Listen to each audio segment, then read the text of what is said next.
You deserved everything you got. This is a union city. That is a Philadelphia tradition. Seize the means of podcasting. Oh God, the bosses crushed us. Let me tell you one thing else. In oldie-timey times, Who said it? Kanye West or Thomas we Paine? will not raw dog reality for that one. The pleasure of the flesh is in solidarity. The Scab Buster. It's going to be wholly unprofessional. Keep together strong.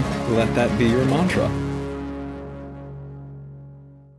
Hello and welcome to the Labor John podcast, where we cast pottingly about the working class history of Philadelphia and the surrounding world. My name is Young Sam James, and I'm not like all those other girls because I'm a man. At least I was before the combine harvester incident of 97, which we all sadly remember, and which parts of me are still recovering from.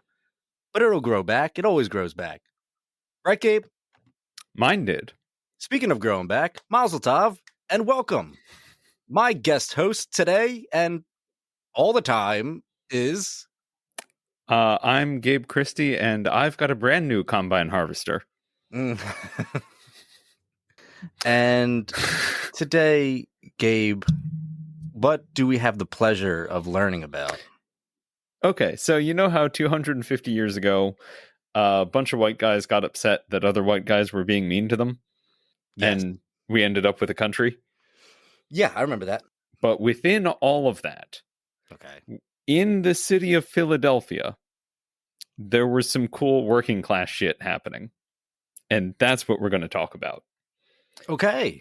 The Fort Wilson Riot of 1779. Ooh, we're going really far back here. Okay. Mhm. Quick backstory in case people don't know. So Pennsylvania was originally a plot of land given to one guy named William Penn. Okay. That was back in 1681. Familiar name. Yeah. And surprisingly, that name shows up a lot. Then he established the city of Philadelphia in 1683. Good man yourself. Yeah. And it very quickly grew to be this big metropolis for the period. Okay. You can say it grew to be the greatest city in modern America. And I would say the greatest city in the world. You don't have to hold back, Gabe. It's true. I mean, especially after how this podcast started. Yes. It's all uphill. Nationalism is bad, except for Philadelphia nationalism. And I will die on that hill. We make an exception. Yes. Okay. So because of Penn's Quakerness and some of the more religious toleration that came along with that, Pennsylvania was roughly more egalitarian than the rest of the colonies. Okay. But that that doesn't mean much. That means that they let German people exist. Yeah. Except Ben Franklin did also lead armed mobs to prevent Germans from voting because he didn't believe that they could be trusted. But that's a whole other story. Why isn't that the whole story, Gabe? Why isn't that the whole story? We might do that as another episode of Ben Franklin's Christ, man. Yeah, he got a bunch of shipwrights together and they beat up a bunch of Germans. But the other thing that happened is that all of the early Quakers that came over right after Pennsylvania was established, they were already pretty wealthy. And they bought huge tracts of land. Tracts of land? And they basically became like the landed gentry of Pennsylvania. Okay. All right. But because they were Quakers, they also had the mindset of being somewhat egalitarian. It was very weird. And it was very much equal before the law, but the laws are written to benefit wealthy people. So interesting. That has had no ramifications on anything else in American history. Nah, we're good now. So all of that system was also reinforced with a welfare system that basically helped smooth out the seasonality of work in the city. And this does actually come up again later. Okay. So, but that welfare system was all done through private institutions. And in order to apply for welfare or to apply for any support, you had to go to one of these like rich gentlemen or a gentleman of good standing and ask for a recommendation. Oh, that's nice. Yeah. So that meant that the entire working population of Philadelphia had to just like show constant deference to any wealthy person. And so it was like, you would let them pass if they were in front of you. You would doff your cap to them. You had to be very respectful, because like any slight could mean that you get cut off from food and firewood in the winter. So that was kind of the state of class relations in Philadelphia in the middle of the 18th century. Cradle of goddamn liberty. Yep, it was great. Then the revolution started, and they started giving all the poor people guns and forming them into a militia. Oh no. And no. I feel like I shouldn't be on the side of the poor people, the mad poor people with guns right now. The other interesting thing that kind of developed out of all of this is, because you had this whole Quaker society that was supposedly kind of egalitarian and liked to at least preach all of the Enlightenment ideals. Yeah. You did have like some discussions of democracy going on, and the poor people were at least kind of aware of that as a concept. With the Pennsylvania militias, you had basically little soldiers' councils that would come up and advocate for different causes around the militia, or they would elect their own officers and stuff like that. So the militias acted as like a little mini democracy to a limited extent. Yeah. And it was still very much a like military hierarchy. It was just a semi-elected one. Okay. This was also why Washington and all of the other like literally bigwig generals hated the Pennsylvania militia, because they tended to not be as respectful to authority as everyone else. I like it. So that was really, those councils and everything were really more around 1775. Then in 1776, some stuff changed in Pennsylvania that was fairly significant. Namely, they wrote a new constitution for the province. Oh, okay. So the Continental Congress was getting upset that all of the delegates from Pennsylvania were really conservative and were not supportive of independence. So they started pushing to have Pennsylvania reform its constitution so that they would send like more radical representatives to the Continental Congress. Then you also have our boy T-Pain, Thomas Paine. Yep. Who had written Common Sense in January of 1776. And that was getting spread around Philadelphia. So everyone was getting all of these ideas of like direct democracy and abolishing, well, not really direct democracy, but unicameral legislature and very democratic for the 1700s. Goddamn, Gabe, you have to slow down, buddy. I'm trying to write all this down. Yeah, there will be a test. Well, but you're spreading shit around all around Philadelphia. I hope there's a test. Oh, yeah. So the new Pennsylvania Constitution came about in the summer of 1776, and that gave the right to vote to any free man who had paid any amount of taxes, which really upset the existing hierarchy, because prior to that, you had to own property. Yeah. The Pennsylvania Constitution gave basically all of the like lower middle class people the right to vote. Basically, if you like had enough money to actually survive, you were paying taxes. Yeah. Or you had a taxable income. And all of a sudden they could vote. And there were a lot of wealthy people that were not happy about that. I don't care. And so that split Pennsylvania politics between Republicans, who were the conservative ones that supported a Republican government. So like more of a Senate Roman style thing with very clear class distinctions and all of that. I like it. Uh, That's my favorite one. and then you had constitutionalists. Oh, geez. Yeah. They were 18th century political names are not ever great. Except the Whigs. Yeah. And they also do occasionally refer to each other interchangeably as like the Republicans are Tories and the constitutionalists were Whigs, sort of. But Okay. they were really, it was because that was like the English concept of the political sphere between Tories, Whigs and Tories. Hey, Gabe, do you ever stop learning?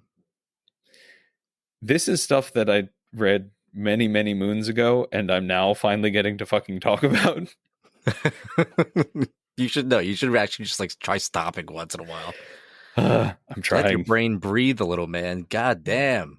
But there's just still more to learn. When we have covered every single strike that has happened in Philadelphia since 1683, I will stop. That's but no. You're leaving a lot of doors open there. You're like, but you can go past 1863. You said 1863, right? No, 1683 when the city was founded. Oh, you said 16. God damn, what is wrong with me? No, man, you have COVID. I do have COVID. So, shit, I should have told people before we started. I mean, they should probably wear a mask if they're listening to this. You should probably wear a mask over your ears if you're listening to this. Yeah. Probably stay 6 feet away from your headphones. So they have a new constitution, summer of 1776. Weirdly, the working class don't actually like participate that much in the first elections, which seems strange, but like it's Philadelphians. We don't really vote that much. So, I mean, like everything I was told about the founding of this country is wrong. So, I mean, Gabe, it's a fresh slate with me, buddy. Yeah. Then in 1777, the British come and occupy Philadelphia. And basically all of the revolutionary people leave the city. Anyone who was more of a loyalist or conservative tended to stay in the city. There were also a lot of Quakers that stayed in the city because they weren't officially taking a side. And a lot of the wealthy merchants stayed because they realized, oh, there's an army and a navy here. I can make some money. Nice. Which then pissed off all of the poor revolutionaries and all of the poor people in the militias even more, because now they're seeing all of these rich people hanging around with all the British. Yeah. Then the British left in June of 1778, and the city started to get back to normal until winter of 1779 or spring of 1779, when prices on everything started to skyrocket. And there was just massive inflation across the board. Thanks, Obama. Yeah, exactly. Because basically all of those wealthy merchants that had stayed in the city had effectively monopolized all trade, so that when everyone else came back, they couldn't really compete with them because everyone else basically had to start their businesses up from scratch. Yeah. Whereas everyone who had stayed could just continue. Yeah, and get richer. Yep. And more powerful. That's nice. Yep. And we're all in this together, Gabe. Yeah. So people started getting really pissed off about that, because when you can't afford bread, you tend to get a little angry. Mm-hmm. I get very hangry. You get angry when you don't get your bread? I do. I can empathize with these folks. Mm-hmm. So then you started to see some political agitation go up around the city. On the 24th of May, there was a broadside, which is like a pamphlet sort of thing, basically a poster that was posted around the city, and it said, "You that have money and you that have none, down with your prices or down with yourselves. And for by the living and eternal God, we will bring every article down to what it was last Christmas, or we will down with those who oppose. We have turned out against the enemy, and we will not be eaten up by monopolizers and forestallers." So basically calling for not quite a revolution, but some like retribution against everyone who's been raising prices. And Sounds they were dirtier though. Retribution. Oh yeah. That sounds more biblical. Yeah. They were getting their guillotines ready. Yeah. So there were also some physical altercations in the streets because some more conservative fellows were going around and tearing these posters down. And so members of the militia showed up, apparently in uniform, and just started attacking anyone that was taking down the posters. Oh, wow. Okay. The next day, there were large groups of militia that started to go around and were arresting monopolizers, Tories, and price gougers. So basically anyone who was raising their prices or even suspected of being conservative or allied with the British. So they were basically bringing them out and parading them through the town to shame them publicly. Oh, damn. And the weird thing here is that like the demands for affordable food and fuel were kind of tied in directly to the idea of the revolutionary cause, that like not supplying food at a reasonable price or at an affordable price was counter-revolutionary because you were hurting the people who were actually fighting, who were the militia. Yeah. And then that got tied into the whole thing with like a lot of these merchants had stayed in the city during the occupation, and therefore they were suspected of having attachments to the British.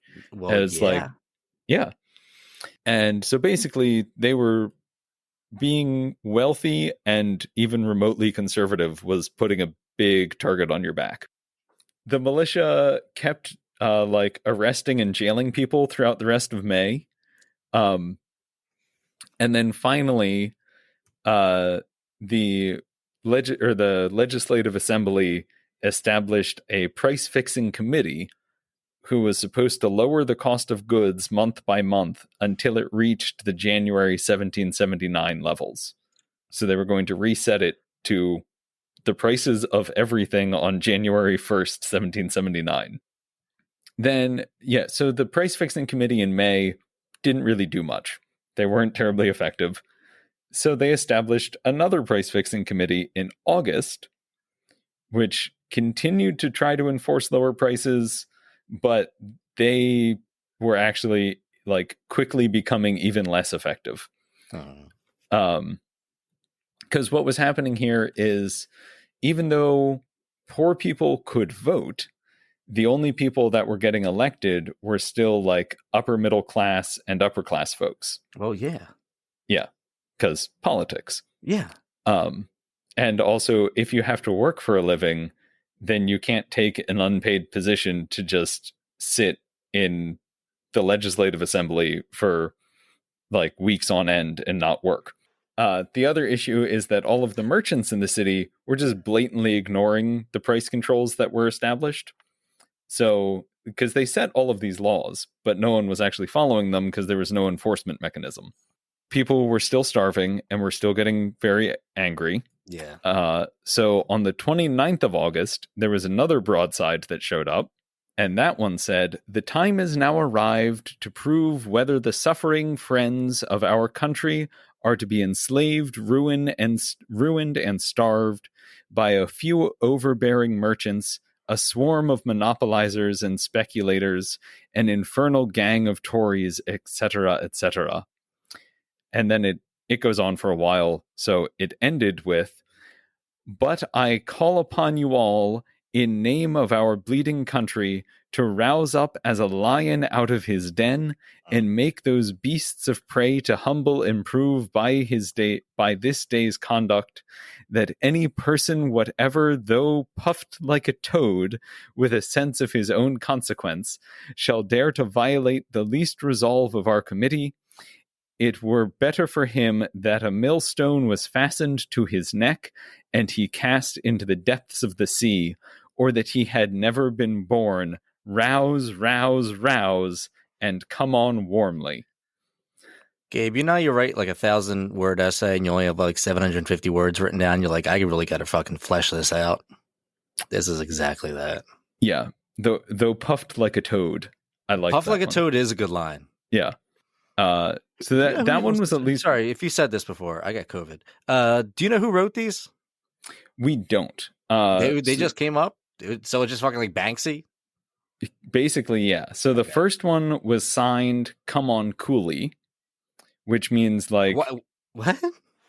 So that was basically saying like, "Come on, Cooley," to kind of take your time a little bit. Like it was saying to that is a fucking sexy phrase. Yeah. Come on, Cooley. And then this one was signed "Come on, Warmly," which yeah. But that more so means like, okay, now it's time to fuck shit up. Can we be "Come on, Cooley" and "Come on, Warmly"? I think those would be great drag names. All right. For our working class 1700s themed drag show. It's happening. Okay. So can we be drag queen and kings if we're against a monarchy? You know, I have a problem with drag queens and kings. That's a fair point. I have a real problem with them. We need drag fellow workers. People are just going to cut that out. Yeah. It's because of the monarchy, Gabe. God damn it, it's the monarchy. I want some drag peasants. Drag workers. Drag fellow workers. It doesn't roll off the tongue near as well. Drag fellow workers. So basically they were saying that if you violate the price fixing rules, that you should, or your punishment should be so severe that you would wish that you were thrown into the ocean with a millstone around your neck. Oh my God. Uh-huh. Oh my God. Yeah. What the hell is wrong with you? So these people were kind of pissed off. And mob bosses, apparently? A little bit. Jersey? Yeah. I mean, these ones did show up in South Philly. You're gonna wear some millstone shoes later. Yeah. I'll tell you that, Tony. Jedediah and I we're gonna go get some millstones. Jedediah. We got the Amish connection. You don't know. Yeah. We're gonna raise a barn on you tomorrow. Don't ask about it, okay? Nobody will find your grave. We're gonna put a barn over it. Okay, so the committee continued to fail, didn't really do anything. It finally basically surrendered and gave up on September 25th, and people were really fucking pissed off. That seems like it's a theme. Yeah. So the militia met on the 29th of September and elected to ask Charles Wilson Peel to lead them. Peel had risen up from the ranks. He was really popular.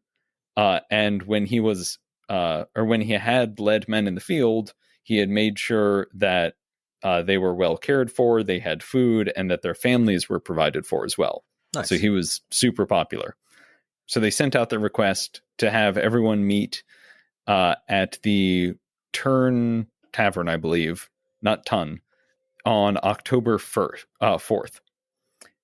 Peel and two other radicals went to meet with them. They had initially asked 4 people total, but one of them was sick. He got the COVID. Yeah, so they met at Burns Tavern, pardon me. Okay. He probably did have COVID. And basically, Peel and the other guys tried to calm everyone down because they were like, they got there and saw like, oh, everyone is really pissed off. They all have guns. Yeah. And this is going to go really poorly. So we need to calm down and figure this shit out. Hey, has anybody ever played Parcheesi? Yeah. And their response to that was basically like, you can either join with us and lead us or get the fuck out of here. Okay, I like it. And Peel and everyone else were like, okay, we need to go warn all of the people who are about to get lynched. Oh my God. And so they ran, because they recognized like this was, and I shouldn't say lynched because there are some specific connotations around that, but that's I think we understand. Yeah, the people that were about to get dragged through the street and beaten. Although Unalived, Gabe. Unalived, yes. Unalived. Yeah, so they went out and were like, okay, let's go warn these people. And they left the militia in the tavern, who started or who continued to like plan, and we don't know what they were talking about in there, but they were probably riling themselves up, and made a plan of what they were going to do for that day. So later in the day, a group of militiamen started to march around the city and arrested 4 known price gouging and or Tory merchants. Okay. It's unclear exactly what their crime was, but sure they don't even know either. Yeah, but they got arrested. So they paraded them through the city as fugitives, basically as a display of public humiliation. And their Fife and Drums Corps actually played the Rogues March, which is when you were getting like forced out of the service on a dishonorable discharge, basically. Yeah. You had to walk through a gauntlet while people are with the Rogues March playing. Damn. But so that was like specifically chosen to publicly humiliate all of these merchants. And as they were going around the city, their numbers continued to grow, and they became like increasingly brazen because they were recognizing, or they weren't getting any resistance yet. So they were starting to get a little cocky, to the point where General Mifflin, who was a fairly popular general, and was very well known, and now has a fort named after him. He showed up and started to talk to one of the officers that was marching with all of them, and trying to dissuade them and get everyone to calm down. And the soldier behind him struck him with the butt of his musket. Oh my God. After which Mifflin was like, okay, I'm going to get the fuck out of here. But we should also note, like, in the 4 years during the revolution between 1775 and 1779, Philadelphia went from you have to doff your cap to any wealthy guy that shows up, otherwise you might not eat for the winter, to this wealthy general is pissing me off, I'm going to hit him. So they were starting to get a little bit class warfare going on. God damn. Yeah. Okay. And it got a little more intense. And I'm still on the fence. I'm still on the British side, Gabe. I mean, that's fair. Waiting for the comeback tour. I mean, they got us good in 1812. So yeah, there we go.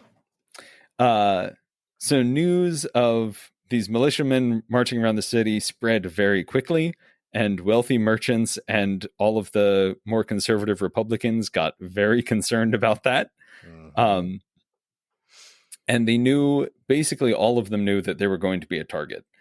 So a lot of them ran to the house of James Wilson, who is a prominent Republican and a wealthy merchant. The 2 worst things that you could be right now. But everyone went and hid in his house because they figured they could, if they were all together, they would have some strength in numbers. A little solidarity from. Yeah. Right. And the wealthy have always had class solidarity. So early in the evening, the militia reached Wilson's house. And initially, they marched right past it. They gave 3 cheers to show, because they knew that there were people hiding inside. So they gave 3 cheers just to show, basically, like, these are our streets. So effectively, it was their version of chanting, "Whose streets? Our streets." Okay. As they marched past the house with their muskets. All right. At that point, the accounts get a little iffy because there are conflicting accounts as to what happens next. What we know is that Captain George Campbell, who was a wealthy gentleman and a veteran of the Staten Island campaign, and not very well liked among the militia, stuck his head out of one of the windows and basically said, or told the militia to keep marching. Oh, no. The militia stopped. And we don't know if Campbell opened fire or if one of the militiamen did, but someone did, and all hell broke loose. So the militiamen basically scattered around the street, took cover, and just started opening fire on the house. Oh, Jesus. General Mifflin, who had taken refuge there, stuck his head out of a window and yelled at the militia, but was shot at and immediately retreated. He was not fatally wounded. Then the militiamen initially stormed the front door, but were unable to break it down. So they retreated back to the alleyways and just kept shooting. Then another group appeared in shirt sleeves, it was noted. Ooh. So they had taken off their jackets. And they broke through the first floor windows and climbed inside. Two men made it into the house and tried to fight up the staircase in hand-to-hand combat, but were repelled. Other men brought a cannon up Dock Street. Excuse me? Uh-huh. They rolled a cannon up Dock Street. I should also note that the artillery company and the Pennsylvania militia were some of the most radical. It's always artillery, guys. Yeah. So they brought up a cannon and positioned it facing the building. Oh, my God. At which point, the president of the Supreme Executive Council of the Commonwealth of Pennsylvania, Joseph Reed, he had been ill this entire time and apparently looked like he had just rolled out of bed. But he appeared on horseback with a couple other cavalrymen. The Republicans hiding in the house took this as a sign that they were about to be rescued. So they sallied out of the house to fight the militia in the street. And there was a little bit of a standoff at this point because no one was quite sure what was about to happen. But soon the city light horse and Baylor's dragoons showed up in full force and dispersed the militia. And dragoons are mounted infantrymen, right? Basically, yeah. Okay. But at this point, they were staying on horseback and just using their sabers. Okay. It should also be noted, the city light horse are also the folks that dispersed the 1783 mutiny. And while they were technically a militia company, they were all raised from wealthy families. So you had the poor people's militia and the wealthy militia. Yeah. Yeah. So holy goddamn. So the cavalry rode around the city attacking small groups of militiamen. It should also be noted they weren't trying to kill them. They were hitting them with the backs of their swords. Oh, okay. So just severely wounding them. Yeah. By smacking them with a long piece of steel. So they were arresting militiamen as well, brought many to the city jails. However, the first group that they brought in, as they were rounding everyone up and escorting them to the jail, just random citizens started hurling insults, rocks, and bricks at them, or at the cavalry. Yeah. Because they recognize the militia are fighting the same people that are making our life impossible. Yeah. So basically all of the poor people in the city turned out to support the militia. Nice. Reed and other officers encountered a group of men setting up 2 more artillery pieces at 3rd and Market Street. They charged them on horseback and again dragged them into jail with all the citizenry in the city chucking rocks at them. They were trying to force them into the jail. Reed said, with many strokes of the sword. So they were physically beating people to get them into the jail. Hello, Levi. Hi, Levi. Kitty cat. Kitty cat. Who's a Boy, kitty cat? Who's a kitty cat? Do that We're going to take a kitty cat break. Boo-da-boo-da-boo. Dab-dab-a-doo. No one else can see the kitty cat. Great audio content. I'm going to take my clothes off now. Yeah. So they finally got them into the jail, and right as they were trying to close the doors, there was a crowd of people that rushed in to try and break into the jail. But literally, like right before the first person got through the doors of the jail, the jailer slammed the door shut and locked it. Oh, that's it. Don't have a key for it. Yep.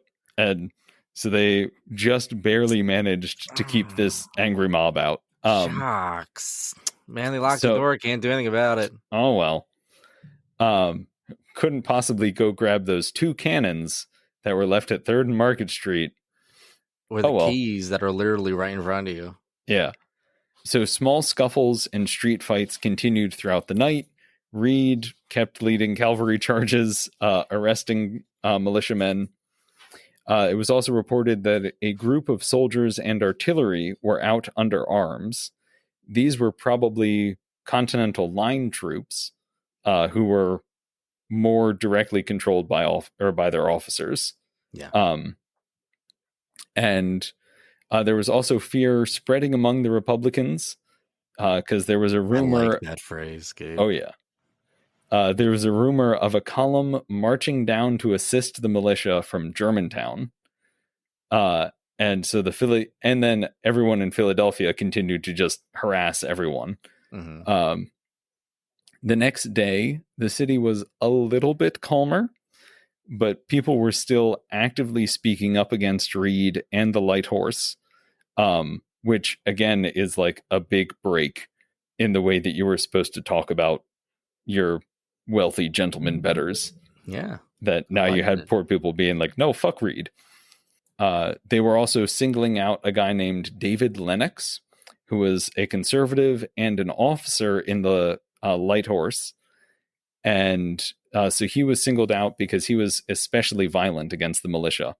So a mob showed up at his estate in Germantown, demanding that he come out and be held accountable for his actions. The foot is on the other hand. There you go. So he apparently hid inside and stalled just long enough for a troop of cavalry to arrive and again disperse the mob, or disperse the crowd, I should say. And then Benedict Arnold was also in the city at the time. Okay, which side did he take? This was before he had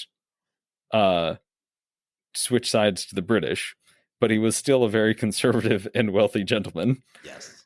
There were talks of him being a little bit too friendly with Tories and loyalists. So he was very suspect. And on Wednesday, the 6th of October, he was attacked by a mob of lawless ruffians. Ooh. Which is basically just everyday Philadelphians. And so they basically just beat him up in the street and left him. So then, to make everything worse, the day before, so the 5th of October, conservatives and Republicans had been parading around the city declaring that they were victorious, and they set up a cannon on 3rd Street. Militiamen had assembled in Germantown, so Reed was traveling up there to calm them down and try and get everything under control. Charles Wilson Peel was left to do the same in the city, and Peel ended up releasing all of the imprisoned militiamen. Why? Basically because there was an angry mob demanding it. Oh. And he recognized, like, okay, if I release everyone, we won't have a riot again. So he released all of the militiamen from jail. They immediately formed into a military line in the street, gave 3 cheers, and then marched off. Their spirit hadn't really been broken by a night in jail. Over the next few days, the Legislative Assembly met and heard testimony from militia officers as to why the rebellion had happened. They reported on the long-standing grievances from the working class militia members, and specifically talked about price gouging and monopolizing.